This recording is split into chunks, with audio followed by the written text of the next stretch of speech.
Hello, this is Team Okaya and our second team discussion. My name is Olga and I will be the host for today. May I introduce our team members? We have Katerina. Hi. Antti. Hi. Janina. And Andrea. The topic of our today's discussion is the marketing environment, social responsibility, and ethics. We have 3 questions related to this topic. The first thing we have to discuss is the impact of technology on marketing activities. And I would like to ask Janina Sampirian about this topic first. Thank you, Olga. So I think we all agree that technology is going forward and forward all the time at a very fast pace. So marketing is actually improving also with the technology. So marketers are reaching more people more efficiently, talking with customers, interacting with customers is more efficient. Bookings can be made online, cancellations can be done online, and order making can be done online in real time nowadays. So everything is improving and going very fast pace. Thank you. Okay, and does Andrea has any comments on previous speaker? Yes, I do. I agree with Janina. I would just like to add how technology nowadays is so dynamic and it creates new opportunities and difficulties for marketeers. And these marketeers now need to adapt to the fluctuations that technology creates and make environmental scannings frequently to collect and assess the information in order to know exactly how to handle each marketing activity task at a given time frame. And with the revolutionary changes in communication technology, they can reach an extensive amount of people at a minimal amount of time, like Janina said before me. So how marketeers actually apply technology in the marketing activities to resolve issues and comply with their duties, I think, heavily affects the outcome of a product in a given market or the targeted market, and overall impacting the profitability of the company. All right. Antti, what do you think about this topic? I'm pretty much on the same line with the ladies. Previously before the computers, it was so much more difficult to find out what the people actually think and what they want. So now with all this lightning fast data collection, it's possible to do very, very quick changes in your product lineup and the strategies. But at the same time, you need to take care of the data protection and make sure that you don't invade anybody's privacy there. Yeah, I think I agree with all of you. I think timing is definitely everything in today's fast-paced world, and companies' ability to collect data and actually look at current data, not past data, and implement those changes so quickly is it's mind-blowing. It's amazing how fast they can react to what's happening. So yeah. Okay, thank you for interesting discussion. It's time to move on to the second question, and it was, what is social responsibility and why it is important? And I will let Andrea to open this discussion. When I first saw this question, I was like, wow, this will be so hard. And after reading the chapter, I really understood what social responsibility is.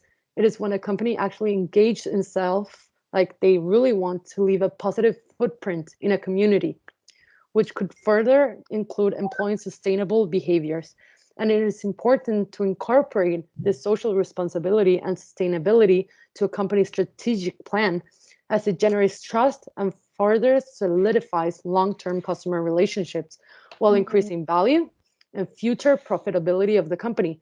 And so I think companies really rely on stakeholders and society's values to engage in a socially responsible behavior.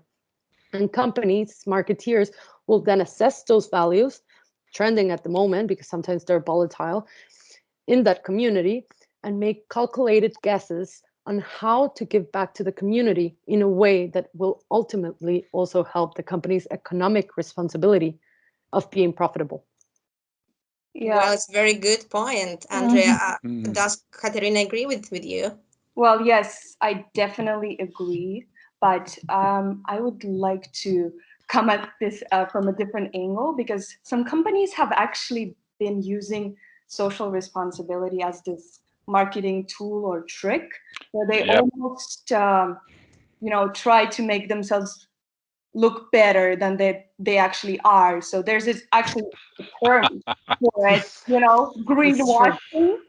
And there's so many cases that have happened in the past. Like I think it was like 10 years ago, Nestle Waters Canada ran a campaign claiming bottled water is the most environmentally responsible consumer product in the world. It was so grand. And then later on, 5 years later, International Bottled Water Association sort of supported that claim. They were like, yes, we're using recycled plastic. We're so good. But they forgot to mention that only 30% of plastic gets recycled. So it's you're misleading us. So yeah, social responsibility can be used for evil. Well, yeah. Well, I see that Auntie really wants to continue the discussion. Please, Auntie, go ahead. Yeah. It's your turn. Yeah, Andrea, it was fun to hear how you said that these are like volatile, and Kat, you nailed it when you said that. Nowadays consumers are so easily hyped up to think about ethics and morals and social responsibility and all that works. And it's crucial that the kind of sensible marketeers follow these hypes so that they can actually tackle it. But at the same time, don't make it so bloody fake. Yeah. That's so easy.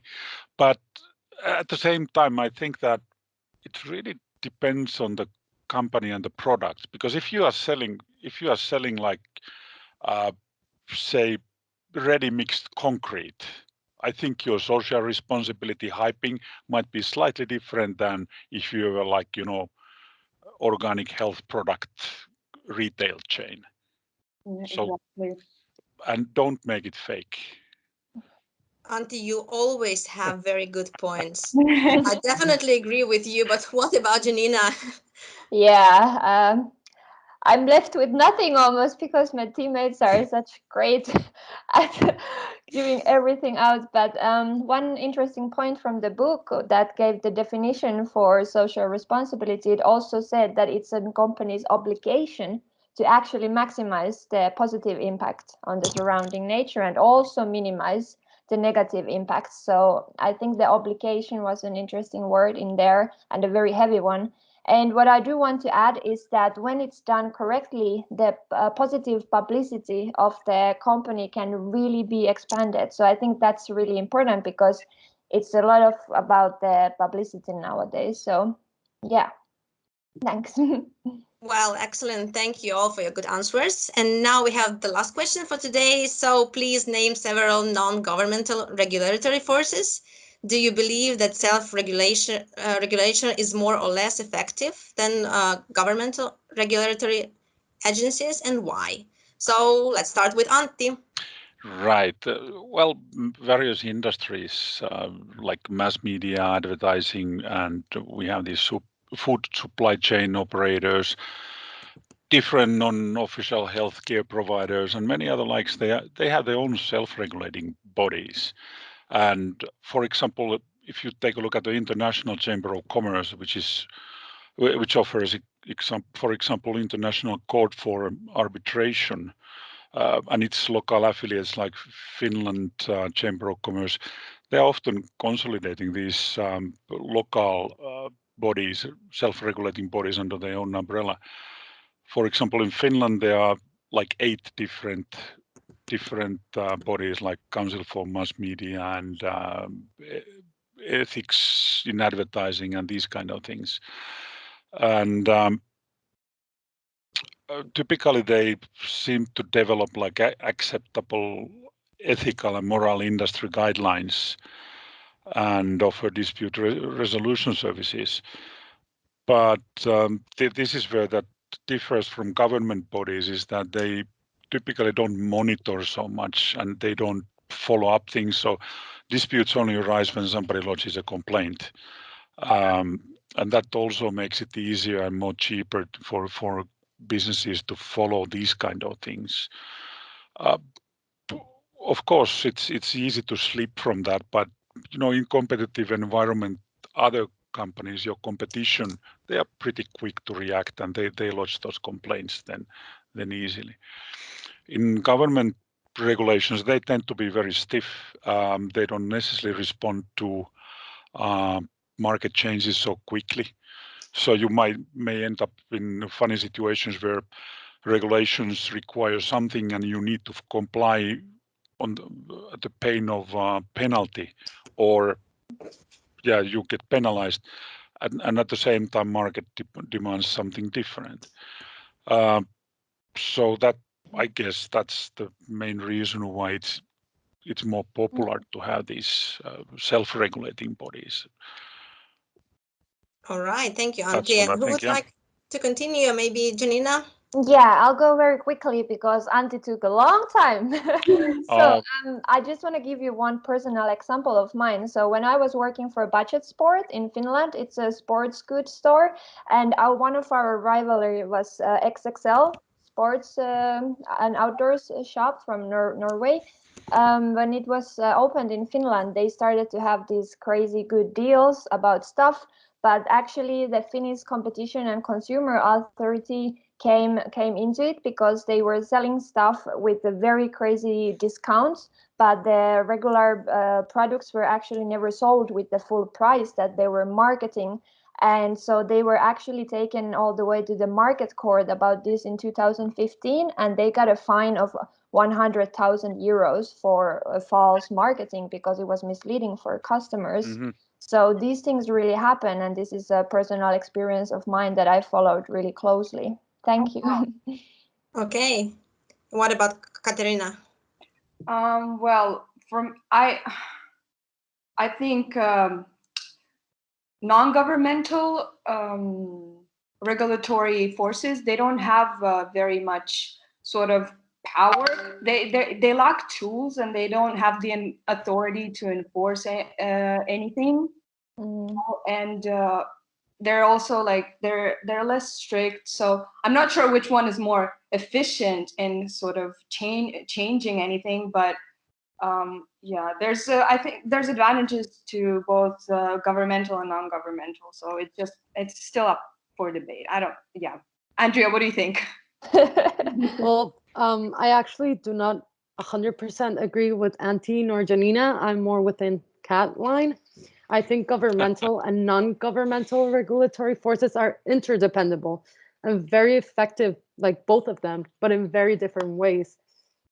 Because self-regulatory programs promote social responsibility, transparency, accountability. They have a code of conduct. They have cooperation within the program that outrivals like normal governmental like regulatory forces outlined.